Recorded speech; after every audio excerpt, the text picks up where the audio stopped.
భోగాపురం దెబ్బకి YCP sound నిల్. ఈ title ఎందుకు పెట్టాను అనేది కూడా మీకు వివరణ ఇచ్చే ప్రయత్నం చేస్తా.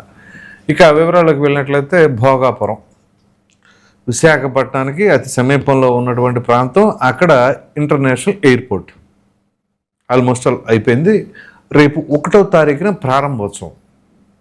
ప్రధాని మోదీ గారి ద్వారా ఆ యొక్క ఎయిర్పోర్ట్ను ప్రారంభోత్సవం.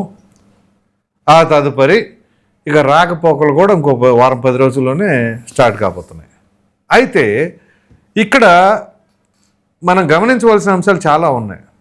ఈ భోగాపురం ఎయిర్పోర్ట్కి సంబంధించి జగన్మోహన్ రెడ్డి గారి మాటలు ఏది 2014-19 మధ్యలో చంద్రబాబు నాయుడు గారు అప్పుడు శంకుస్థాపన చేశారు ఆ ఎయిర్పోర్ట్కి సంబంధించి. ఇదే జగన్మోహన్ రెడ్డి గారు మామూలుగా కాదు, నేను హిస్టరీ మొత్తం చెప్తే ఎయిర్పోర్ట్కి సంబంధించి ఇదే జగన్మోహన్ రెడ్డి గారు ఆ ఎయిర్పోర్ట్కి సంబంధించిన అంశంలో అప్పుడు వ్యతిరేకంగా ఉండి మనకు కోతవేడు దూరంలో విశాఖపట్నంలో ఎయిర్పోర్ట్ ఉండగా ఇక్కడ మళ్ళీ భోగాపురంలో ఎయిర్పోర్ట్ అవసరమా అని చెప్పేసి అని 2700 ఎకరాల భూమిని ప్రొక్యూర్ చేసింది అప్పటి ప్రభుత్వం.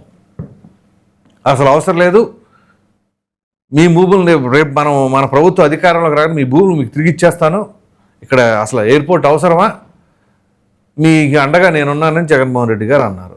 ప్రజలు కూడా ఓకే, మాకు ఎయిర్పోర్ట్ అవసరం లేదని భావించారో లేదా మా భూములు మాకు ఉండాలని కోరుకున్నారో, ఎనీహౌ జగన్మోహన్ రెడ్డి గారు అధికారంలోకి వచ్చారు. ఈలోపు గమనించవలసిన అంశం ఏంటి అంటే చంద్రబాబు నాయుడు గారు అక్కడ ఎయిర్పోర్ట్ ఎందుకు నిర్మించాలనుకున్నారు. అరే విశాఖపట్నంలో ఎయిర్పోర్ట్ ఉంది కదా జగన్మోహన్ రెడ్డి గారు చెప్పినట్టు, మరి అక్కడ ఎందుకు నిర్మిస్తున్నారు? పోనీ ఆ ప్రక్కనే అక్కడ అవసరం లేకపోయినా నిర్మించడానికి మన దగ్గర ఏమైనా అధికంగా నిధులు ఉన్నాయా? కాదు కదా, ఓ ప్రక్కన ఆర్థికంగా కుదేలైపోయి ఉన్నాం. మరి అటువంటిప్పుడు ఎందుకు అట్లా ఆలోచించారు? ఇది మనం కూడా ఆలోచించాలి. ఇది ఇప్పటిది కాదు, 1997లో అప్పుడే చంద్రబాబు నాయుడు గారు తొలి పాలన సమయంలో దీనికి పూనుకున్నారు. కాకపోతే కొన్ని కారణాల వల్ల అది ముందుకు పడల. అయితే రాష్ట్ర విభజన తర్వాత మరలా దీనికి చంద్రబాబు నాయుడు గారు శ్రీకారం చుట్టారు. అయితే విశాఖపట్నం ఎయిర్పోర్ట్కి ఇప్పుడు ఇంటర్నేషనల్ ఎయిర్పోర్ట్కి ఏంటి డిఫరెన్స్? అది డొమెస్టిక్ ఫ్లైట్స్ అది కాదు, అది నేవీ బేస్కు సంబంధించిన ఎయిర్పోర్ట్. అది కంప్లీట్గా ప్రభుత్వం నిర్మించింది, నేవీ వాళ్ళకి సంబంధించింది. సో దాన్ని ప్రజెంట్ అలా యూజ్ చేసుకుంటూ ఉన్నాం. నేవీ వాళ్ళకి యాక్చువల్గా ఏంటి, నేవీ కావచ్చు, ఆర్మీ కావచ్చు, ఎయిర్ ఫోర్స్ కావచ్చు, వాళ్ళకి సంబంధించిన వాటిని ఎప్పుడైనా ప్రభుత్వం యూజ్ చేసుకోండి, కానీ కంప్లీట్గా కాదు.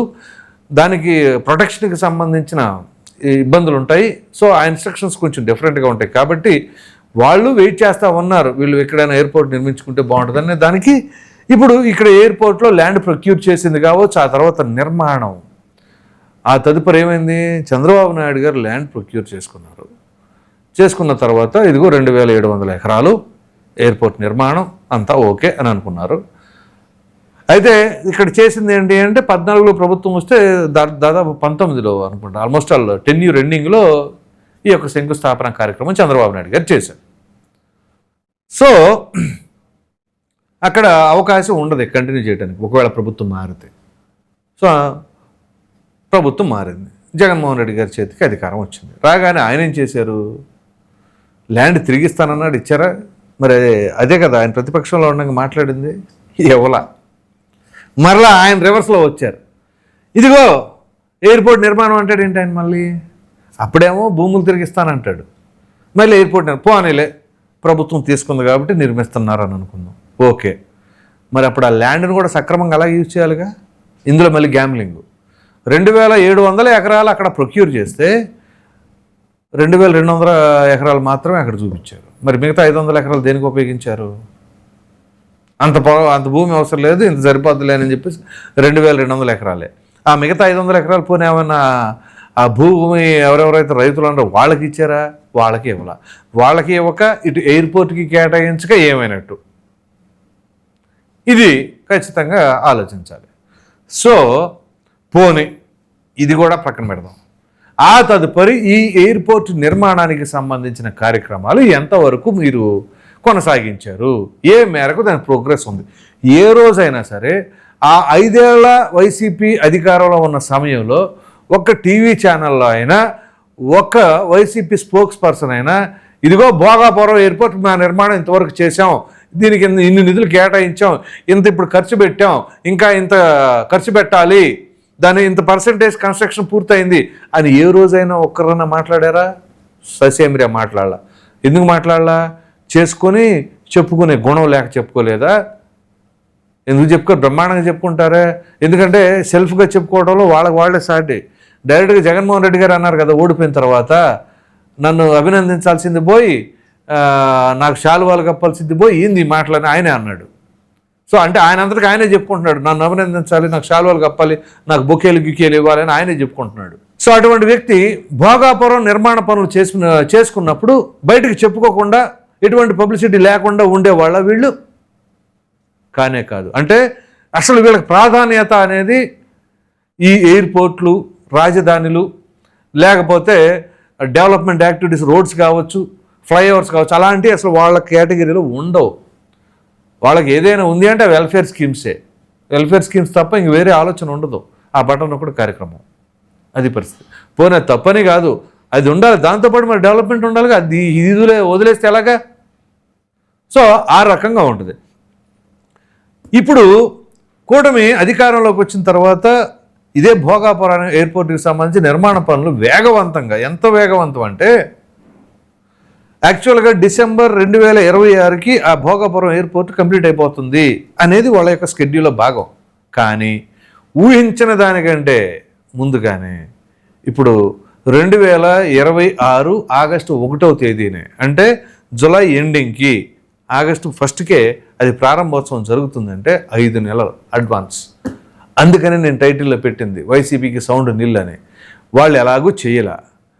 ఫస్ట్ ఏమో చేయను అన్నారు, తర్వాత ఏమో సరే అధికారంలోకి రాగానే మాట మార్చారు. మళ్ళీ ఇక్కడ ఏం చేశారు? ఏమి చేయలే. ఆ భూములు మాత్రం ఉంచుకున్నారు. ఏది ఒక 500 ఎకరాలు ఏదేమైందో తెలియదు. తదుపరి ఇప్పుడు కూటమి అధికారంలోకి రాగానే ఈ భోగాపురం ఎయిర్పోర్ట్కి సంబంధించిన నిర్మాణ పనులు, అంతకుముందు ట్రైల్ రన్ చేసినప్పుడు అరే ఇది మందే మందే మందే అని చెప్పి చెప్పుకుంటూ ఉంటారు. మీదే అయినప్పుడు మీరు అధికారంలో ఉండగా ఎందుకు చెప్పుకోవాలా? ఇవాళ వచ్చేసి ఆ ట్రైల్ రన్ పూర్తయినప్పుడు కానీ, రేపు ఎయిర్పోర్ట్ ఓపెనింగ్ అని కానీ, అదిగో మొత్తం జగన్మోహన్ రెడ్డి, అదిగో అది ఇది అని చెప్పేసి అంటే ఓకే రైట్. మీరు అధికారంలో ఉండగా భోగాపురం గురించి ఏ రోజు ఎందుకు మాట్లాడాలా? ఇదిగో ఇది పరిస్థితి, ఇంత కేటాయించి ఇంత ప్రోగ్రెస్ అయిందని చెప్పేసి అది చెప్పలా. ఇప్పుడు మాత్రం అది ఇది అని చెప్పేస్తూ ఉన్నారు. సో డెవలప్మెంట్ ఏ మాట కామాట చంద్రబాబు నాయుడు గారు ఏంటి అంటే ఎంతసేపటికి వెల్ఫేర్ స్కీమ్స్ వరకు పట్టించుకోరు.